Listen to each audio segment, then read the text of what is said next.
What do you do when your reading of the scriptures or your experience in church feels a bit dry? The biggest one is the disconnect between what goes on in church and people's life in the world. I don't think people talk about that very often, and I think attempts to make scriptures relevant often don't work very well.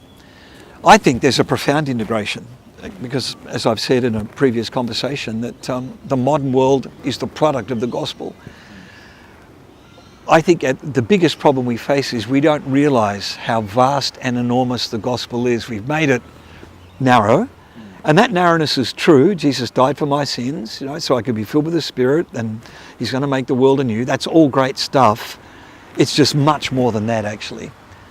And it's not getting the much more that I think creates this sense of tension, alienation, not know how to speak to my culture. I think all of those things flow out of a much too narrow view of what this extraordinary gospel. I think Jesus is utterly amazing.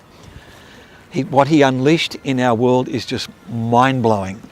And once you help people begin to see that, their minds are blown as well. And I've had those conversations with self-confessed atheists who at the end of it say, my brain is completely fried. I never realised you have to make a documentary on this. What recommendations can you give to budding young Christian scholars today? Yeah, again, I think two things. You really need to keep Jesus central.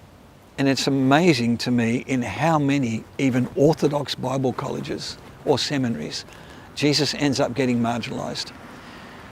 Right, so you can think of some of the best, most upright Christian theological education institutions you know, and if you go ask the students, they'll be lucky if they've done one course on Jesus. They'll do a whole bunch on leadership, a whole bunch on theology, a whole bunch on intercultural studies, a whole bunch on, but actually Jesus Himself. Most of them know very little about Jesus by the time they get out, right? They know far more about Dostoevsky, far about a whole bunch, but actually Jesus Himself, not so much. And I think that's a tragedy, actually.